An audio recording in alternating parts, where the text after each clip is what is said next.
साईबाबांचे अद्भुत जीवन आणि शिकवण. समारोप.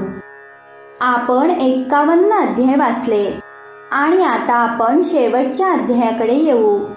अनुक्रम 52 मूळच्या पुस्तकाप्रमाणे.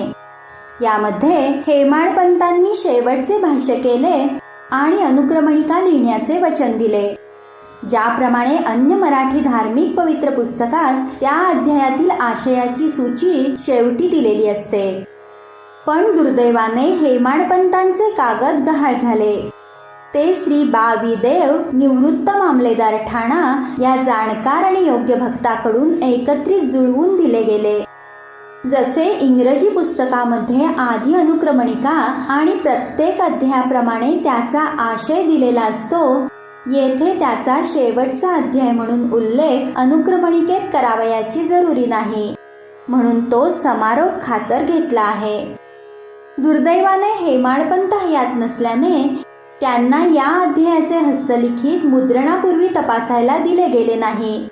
जेव्हा ते मुद्रणासाठी दिले तेव्हा या अध्यायाची अपूर्णता आणि बुद्धिहीनता श्री बावीदेव यांना आढळली, पण जसे मिळाले तसे प्रकाशित केले गेले. त्यातील मुख्य मुद्दे येथे खाली मांडले आहेत. सद्गुरु साईंचा मोठेपणा. आपण साई समर्थांपुढे नतमस्तक होऊ, जे विश्वातील सर्व चेतन आणि अचेतन गोष्टीत सामावलेले आहेत, जे विभिन्नत्व नाकारतात, जे सर्व प्राणीमात्रांमध्ये व्यापलेले आहेत, ज्यांना सर्व भक्तगण एक समान आहेत आणि ज्यांना आदर व अनादर, आवड किंवा नावड माहिती नाही, त्यांचा आश्रय घेऊ. जर आपण त्यांना स्मरले आणि त्यांना शरण गेलो तर ते आपल्या सर्व इच्छा पुऱ्या करतात आणि आपल्या आयुष्याचे ध्येय प्राप्त करण्यास मदत करतात. संसाररूपी सागर पार करण्यास अवघड आहे. आपुलकीच्या लाटा या वाईट विचारांच्या किनाऱ्याला जणू आदळतात आणि जशी झाडे उन्मळून पडतात तसे अविचल धैर्य कोलमडून पडते. अहंकार रूपी वाऱ्याच्या झुळकीच्या ताकदीने सागर आडदांड आणि अशांत होतो. राग आणि मत्सर रूपी मगरी निर्भीडपणे संचार करतात. मी आणि माझे या विचारांचे भवरे आणि इतर जसे शंकांचे अविरत वावटळे, टीका, तिरस्कार, असूया विहार करीत असतात. हा संसाररूपी रत्नाकर उग्र आणि अकराळ विकराळ असला तरी सद्गुरु साई हे अगस्तीर म्हणजे नाश करणारे आहेत आणि साईंच्या भक्तांना कमीत कमी भीती आहे. आमचे साई हे जणू नावच आहेत, जी सुरक्षितपणे सागर पार करून नेते. प्रार्थना. त्यांच्या चरणी लीन होऊ आणि सामूहिक प्रार्थना म्हणू. आपले मन सैरबहिर न होऊ देता आणि कुठलीही अपेक्षा न बाळगता हे सच्चरित्र प्रत्येक घरात असू दे आणि त्याचे नियमित वाचन होऊ दे. जो याचे आदरभाव ठेवून वाचन करेल त्याचा संकटापासून बचाव हो. फलश्रुती. आता वचनामधून मिळणाऱ्या प्रतिफलाबद्दल बघू.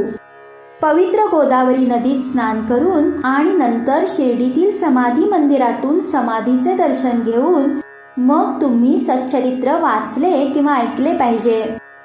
असे केले तर तुमची तिहेरी दुःखे नाहीशी होतील. सहजगत्या साईंच्या गोष्टींचा विचार केला तर तुम्हाला आध्यात्मिक गोष्टींमध्ये रुची उत्पन्न होईल आणि त्याकडे प्रेमाने आणि श्रद्धापूर्वक बघितले तर तुमची पापे नाश पावतील.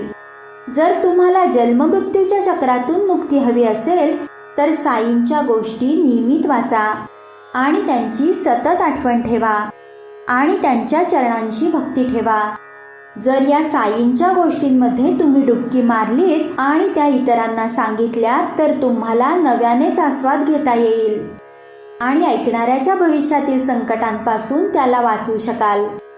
जर तुम्ही साईंच्या रूपाचे चिंतन केले तर काही दिवसात तुम्हाला आत्मसाक्षात्कार घडेल. ब्रह्माच्या रूपाला समजणे खूप अवघड आहे, पण तुमचा दृष्टिकोन सगुण ब्रह्माकडे म्हणजे साईंच्या रूपाकडे पाहण्याचा दृष्टिकोन सोपा होईल. जर भक्ताने संपूर्णतः साईला अर्पण केले तर तो स्वतःचा अहंकार विसरून जाईल व साईंमध्ये मिसळून जाईल जशी नदी सागरामध्ये विलीन होते. अशा प्रकारे तुम्ही चालताना, झोपेत किंवा स्वप्नात त्यांच्यात विलीन झालात तर तुम्ही संसाराच्या बंधनातून मुक्त व्हाल. जो कोणी स्नान झाल्यावर प्रेमाने आणि श्रद्धेने याचे वाचन एका आठवड्यात पूर्ण करेल त्याची संकटे नाहीशी होतील. किंवा जर नियमित वाचन किंवा श्रवण केले त्याच्या सर्व आपत्ती दूर होतील. त्याला बक्षिसे त्याच्या श्रद्धेप्रमाणे आणि भक्तीप्रमाणे मिळतील. याच्याशिवाय दुसरा कुठला अनुभव नाही. आदर ठेवून वाचले तर साई तुमच्यावर प्रसन्न होतील आणि तुमच्यातील अज्ञान आणि दारिद्र्य दूर करून तुम्हाला ज्ञान संपत्ती मिळेल आणि तुमची उन्नती होईल. जर एकाग्र चित्ताने रोज एक अध्याय वाचला तर तुम्हाला अमर्याद आनंद मिळेल.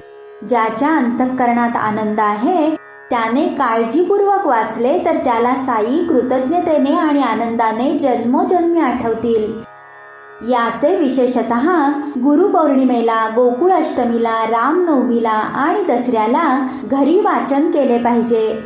या पुस्तकाचे वाचन काळजीपूर्वक केले तर तुमच्या सर्व आकांक्षा पूर्ण होतील आणि अंतःकरणात साईंच्या चरणांचे स्मरण केले तर तुम्ही हा भवसागर सहजरित्या पार करू शकाल. त्याच्या अध्ययनाने आजारी आणि रोगी लोकांना चांगले आरोग्य लाभेल.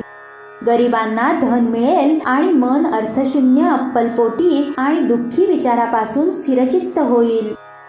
प्रिय एकनिष्ठ वाचक हो आणि श्रवण करते, मी तुम्हाला वंदन करतो आणि विनंती करतो की त्यांच्या ज्या गोष्टी तुम्ही महिनोन्महिने वाचता त्या साईंना कधीही विसरू नका. जितक्या कळकळीने तुम्ही वाचता किंवा गोष्टी ऐकता साई तुम्हाला प्रोत्साहन देतील. वाचक आणि लेखकांनी दोघांनी एकत्रित एकमेकांना सहकार्य करावे आणि आनंदी व्हावे. प्रसाद याचना. या पुस्तकाचा शेवट करते वेळी या शक्तिशाली परमात्म्याची प्रसादरूपी कृपादृष्टी ठेवण्याची प्रार्थना करू. वाचकांना आणि भक्तांना साई चरणी पूर्ण आणि अंतःकरणपूर्वक भक्ती लाभो. त्यांच्या मनश्चक्षुसमोर साईंचे रूप अविरत राहो आणि त्यांना सर्वत्र साई दिसो. तथास्तु. श्री साईंना नमस्कार. सर्वांना शांती लाभो.